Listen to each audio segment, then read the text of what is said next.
Hola a todos, muy bien, vamos a seguir con la segunda parte de la unidad 5 de los contratos y vamos a empezar con lo que se denomina obligaciones de saneamiento.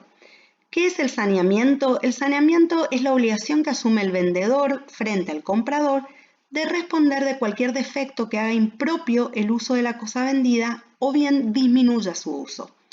Es decir, el saneamiento es una obligación que asumen todas las personas que son vendedores de algo, ¿sí? ¿Por qué? Porque la cosa que venden puede venir defectuosa y ese defecto hace que la cosa sea imposible de utilizar o bien disminuya su uso. Supongamos que van a comprar un interruptor diferencial y si bien el interruptor diferencial anda, o sea, ustedes lo colocan, lo instalan y lo prueban, pero no salta siempre, no se activa siempre en todas las situaciones. Entonces no sirve porque quiere decir que no va a dar la protección para la cual se ha comprado. Si bien no es imposible su uso está disminuido. Entonces el vendedor en ese caso se tiene que hacer responsable de esta situación y entregar un nuevo interruptor diferencial. El saneamiento se va a dar a través de justamente la garantía que tiene que dar ese vendedor, ya sea por la evicción o por los vicios ocultos que puede tener la cosa que vende o la cosa que entrega, ¿sí? Puede ser la cosa que vende o también puede ser la cosa que entrega. Ahora les voy a explicar más adelante, van a ver. Evicción y vicios ocultos son especies de la garantía general de saneamiento. Entonces, resumiendo, el saneamiento es una garantía que entrega o una garantía que debe dar quien vende una cosa o quien entrega una cosa. ¿A quién le da esa garantía? Al adquirente. ¿Quiénes son los sujetos responsables? Están obligados al saneamiento, dice el artículo 1033 del Código Civil y Comercial, el transmitente de bienes a título oneroso. ¿Quién es el transmitente de bienes? Por eso les decía, el que entrega un bien, una cosa, a título oneroso, es decir, hay de por medio una situación económica, ¿sí?, donde le están pagando a quien transmitió ese bien. Quien ha dividido bienes con otros, en esta situación puede darse que dos hermanos quedan con un inmueble porque han fallecido sus padres. Resulta que se divide en ese inmueble y a uno de los hermanos, en la parte que le tocó, resulta que el inmueble tiene un defecto tal que no lo puede usar. Entonces, van a tener que repactar esa división porque evidentemente la cosa se hizo imposible en su uso. Sus respectivos antecesores, si le hubiese correspondido la transferencia a título oneroso. Es decir, a ver cómo les explico esto. Yo les vendí a ustedes una moto y ustedes vendieron esa moto a otra persona, a un tercero. Entonces, el tercero le reclama a ustedes y ustedes me pueden reclamar a mí. Creo que ahí se entendió, ¿no es cierto? Entonces, todo en esa cadena, ustedes y yo estamos obligados al saneamiento. ¿Qué garantías comprende el saneamiento? El obligado al saneamiento garantiza por evicción y por vicios ocultos conforme a lo que se dispone en el código. ¿En qué consiste la responsabilidad por evicción? La evicción como garantía constituye la obligación, fíjense, de quien transmitió un derecho a título oneroso por la que debe asistir o sustituir en un proceso judicial al adquirente frente a todo planteo de una causa jurídica anterior o contemporánea al acto de la transmisión, que podría conducir a que se lo privara total o parcialmente del derecho adquirido. Además, comprende la obligación subsidiaria de indemnizarlo en caso de incumplimiento o de intervención infructuosa. No se asusten, son muchas palabras. ¿En qué consiste la garantía establecida en el artículo, en el Código Civil y Comercial? Fíjense, la evicción como garantía implica que, vamos al ejemplo de la moto, si yo le vendí a ustedes una moto, y ustedes a la vez le vendieron a otra persona la misma moto, y resulta que la moto estaba defectuosa. Y esa persona les inicia a ustedes un juicio por ese defecto. Yo estoy obligada, que soy la primera persona que le vendí la cosa defectuosa, a asistir al juicio, a sustituirlos en el proceso judicial, es decir, a decir yo soy el responsable por esta evicción y ustedes tienen que quedar afuera porque ustedes no sabían que esa cosa estaba defectuosa. Y además de eso, puedo verme privado totalmente de derecho, es decir, no solamente pierdo la moto, no la recupero más, sino que además voy a tener que pagar una indemnización por haber vendido algo en mal estado. Y obviamente tengo que devolver el dinero que me han pagado por esa moto. ¿Se entiende? Es decir, la garantía por evicción, que justamente de eso se trata, la evicción es la pérdida de un derecho por sentencia firme y en virtud de derecho ajeno anterior.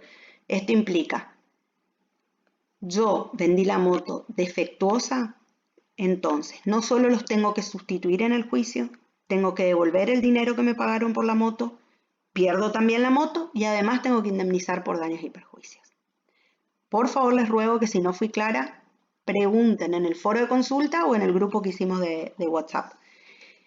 La responsabilidad por evicción asegura la existencia y la legitimidad del derecho transmitido y se extiende a toda turbación de derecho total o parcial que recae sobre el bien por causa anterior o contemporánea a la adquisición y los reclamos de terceros fundados en derechos resultantes de la propiedad intelectual o industrial, excepto si el enajenante se ajustó a especificaciones suministradas por el adquirente.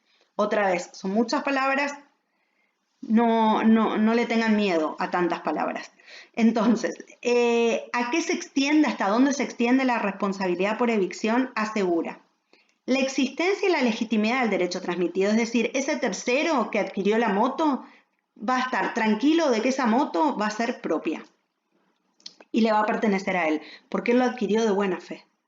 Y a que le reparen el daño que causó que esa moto está defectuosa. Entonces, no solamente, fíjense, terminan en el juicio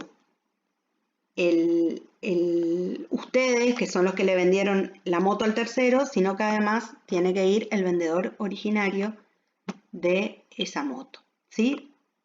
Todos, o sea, yo que les vendí y ustedes, que son los que transmitieron, vamos a estar siendo responsables de lo que sucedió. Claro que ustedes después a mí me van a exigir también una indemnización porque ustedes también se vieron perjudicados. Responsabilidad por vicios ocultos y vicios redivitorios. Todo defecto no extensible en la materialidad de una cosa puede ser considerado un vicio oculto. Es decir, el vicio oculto se da cuando una cosa parece que está en perfectas condiciones y en realidad tiene un defecto que no se ve. ¿Sí? Por eso dice, todo defecto no ostensible que no se pueda ver así fácilmente en la materialidad de una cosa puede ser considerado vicio oculto, género que comprende los vicios redivitorios como los defectos que hacen a la cosa impropia para su destino por razones estructurales o funcionales o bien que disminuyen su utilidad a tal extremo que de haberlo conocido el adquirente jamás lo hubiese comprado o bien lo hubiese comprado por un menor valor. ¿Sí? El vicio oculto es sencillísimo porque el vicio oculto es, hay algo que no se ve y comprende lo que se llama los vicios redivitorios. ¿Qué son los vicios redivitorios? Justamente, la cosa tiene un defecto que no se ve a simple vista, pero que hace que por razones estructurales o funcionales no se pueda utilizar o bien se disminuya muchísimo su utilidad. Entonces, el adquirente, de haber sabido que la cosa tenía este vicio, no la hubiese comprado o por lo menos la hubiese comprado a un menor valor. ¿Vieron cuando uno dice, bueno, mira, el auto tiene un rayón? bueno, te lo compro igual. En este caso no afecta la funcionalidad, pero sí puede afectar la estructura. O el auto tenía un choque, ¿sí? No lo hubiese comprado o bien hubiese pagado muchísimo menos si lo hubiese sabido, ¿sí? Redimir implica deshacer la venta por no haber manifestado al vendedor que justamente la cosa vendida estaba en esa situación defectuosa. Por eso se llama vicio redimitorio. ¿Por qué? Porque se deshace la venta, se deja sin efecto porque adquirí algo que no estaba en condiciones.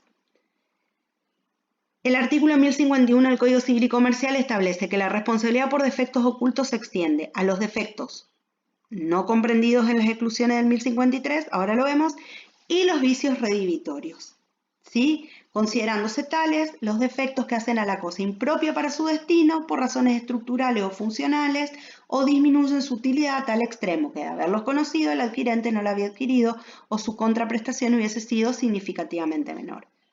Desde hoy estamos hablando de qué son los vicios redimitorios y justamente eso, defectos que hacen que la cosa no sirva para su destino, ya sea por razones estructurales, por estructura o por funcionamiento, o bien le disminuyen absolutamente su utilidad. Por eso les daba hoy el ejemplo del interruptor diferencial, que sí, lo instalo, salta en algunas situaciones, pero no en todas, entonces no me protege debidamente, ¿sí?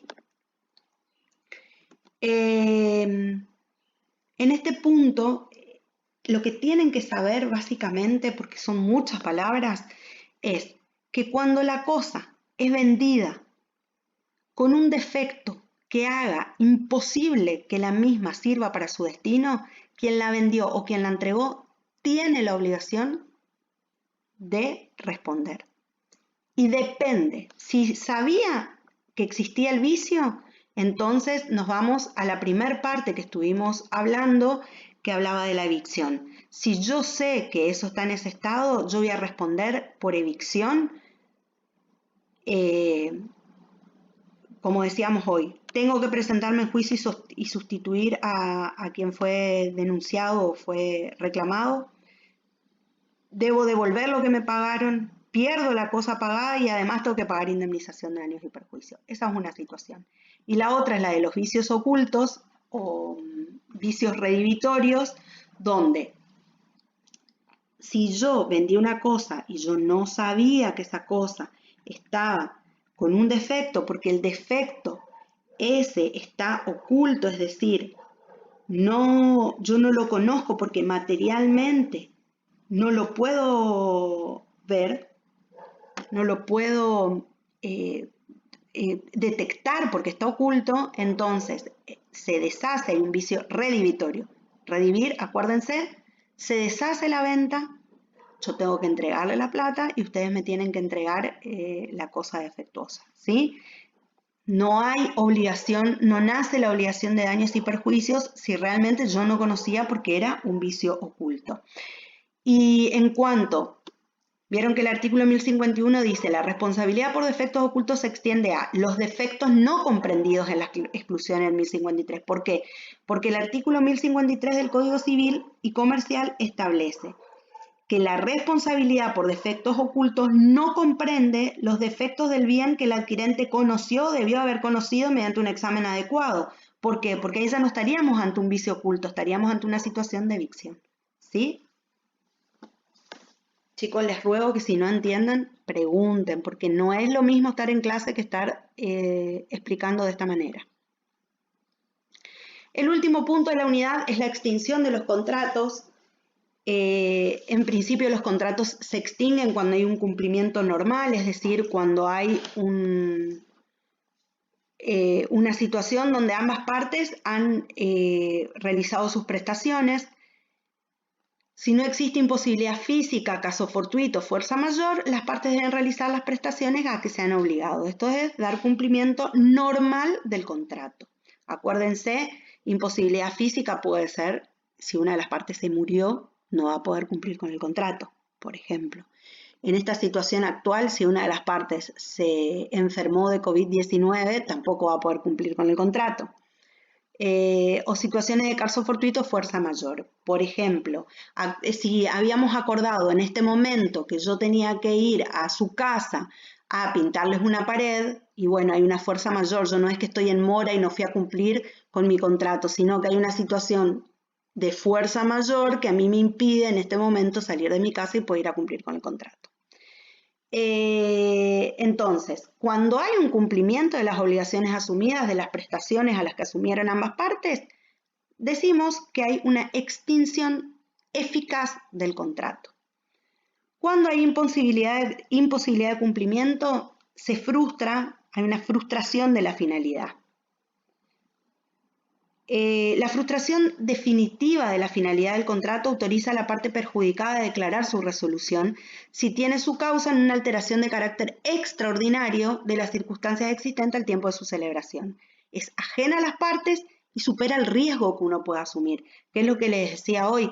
Si estamos ante esta situación, por ejemplo, del COVID-19, a mí me hace imposible poder cumplir y puede esto ocasionar que determinemos la extinción del contrato, porque tampoco sabemos hasta cuándo va a continuar esta situación. Entonces, esto provoca que haya una extinción que no tiene que ver con que alguna de las dos partes hayamos incumplido, por el contrario, son situaciones, como dice acá, de carácter extraordinarias, ajenas a las partes y que supera el riesgo que uno podía haber asumido normalmente en un contrato.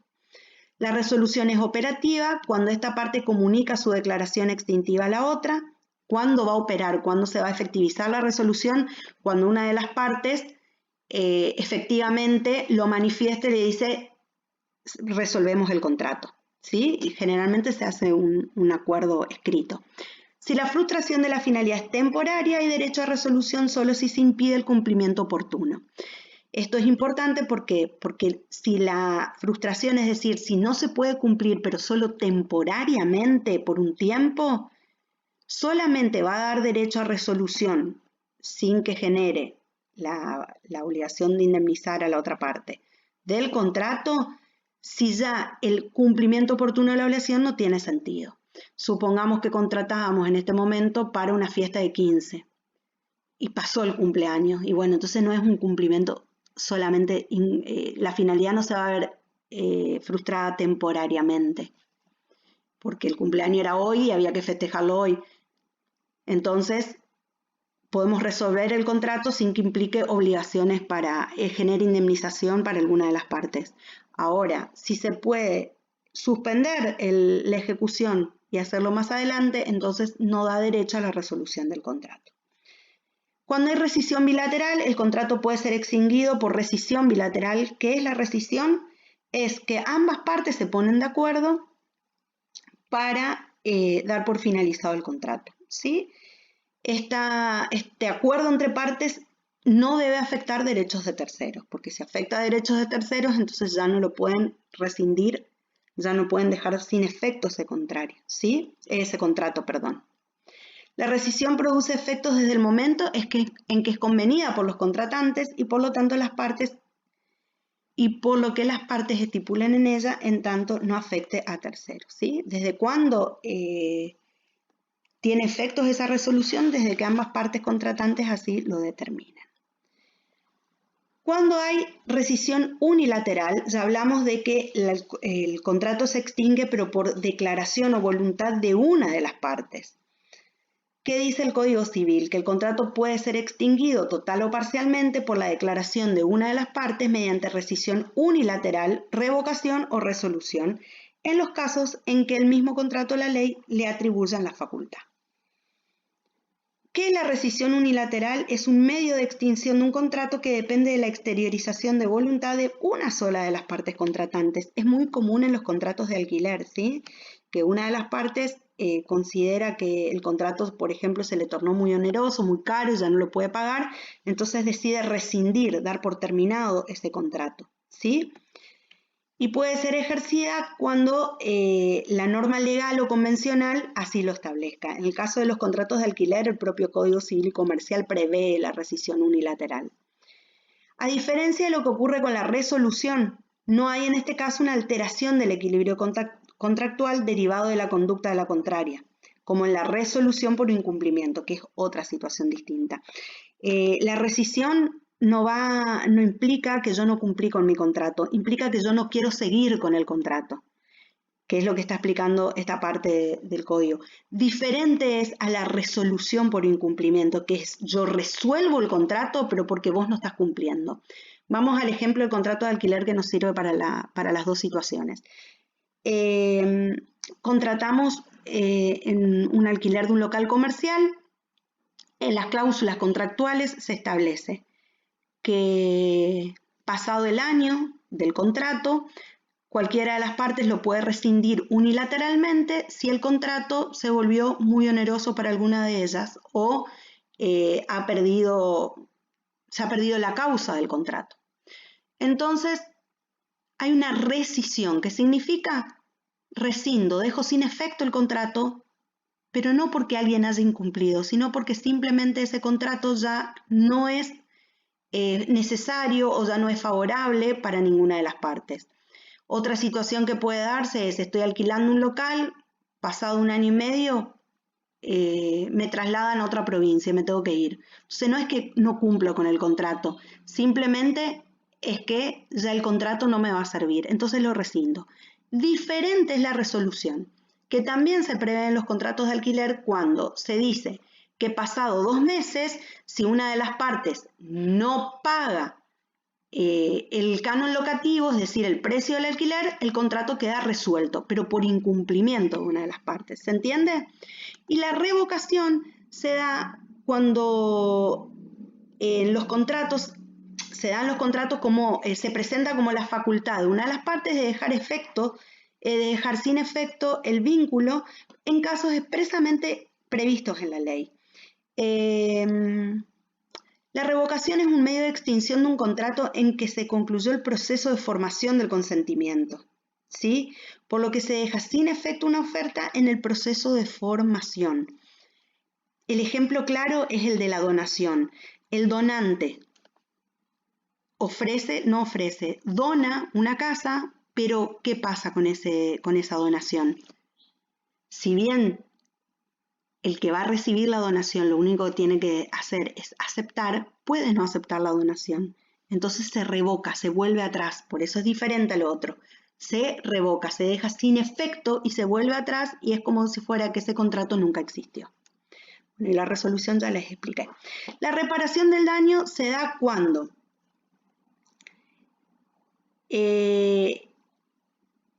alguna de las partes en esta situación de resolución o de rescisión o de revocación ha provocado un daño a la otra.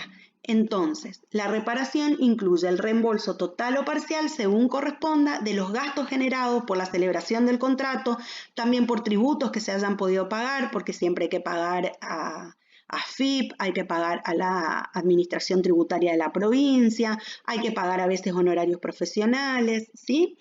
Y también de haberse pactado, acuérdense que ustedes ya saben lo que es una cláusula penal, también quien haya provocado la rescisión o la revocación o la resolución del contrato puede exigir el pago a la otra parte de la cláusula penal. No, quien haya provocado debe pagar la cláusula penal, perdón, la otra parte le puede exigir. Resolución total o parcial. Una parte tiene la facultad de resolver total o parcialmente el contrato si la otra parte lo incumple. Esto ya lo veníamos diciendo, por eso lo paso por alto. Cláusula resolutoria expresa. Las partes pueden pactar expresamente que la resolución se produzca en caso de incumplimientos genéricos específicos debidamente identificados. En este supuesto, la resolución surte efectos a partir de que la parte interesada comunica a la incumplidora en forma fehaciente su voluntad de resolver. La cláusula resolutoria expresa lo hemos visto cuando veíamos elementos no esenciales de los actos jurídicos o de las obligaciones, que era cuando un acontecimiento futuro e incierto hace que se resuelva un derecho. Es muy común en los contratos de alquiler, creo que les di ese ejemplo hoy de la subcontratación, establecer en el mismo contrato que si el inquilino subcontrata, se da por finalizado el contrato. Entonces, es una cláusula resolutoria, ¿por qué? Porque no se sabe, es un acontecimiento y futuro incierto, no se sabe si el inquilino va a subcontratar o no.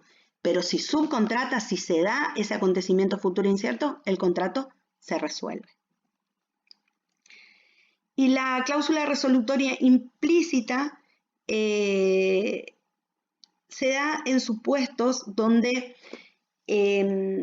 por ejemplo, un incumplimiento en los términos del artículo 1084, si es parcial, debe privar sustancialmente de lo que razonablemente la parte tenía derecho a esperar en razón del contrato, que el deudor esté en mora, que el acreedor emplaza al deudor bajo apercibimiento expreso de resolución. La cláusula resolutoria implícita no hay necesidad de ponerla,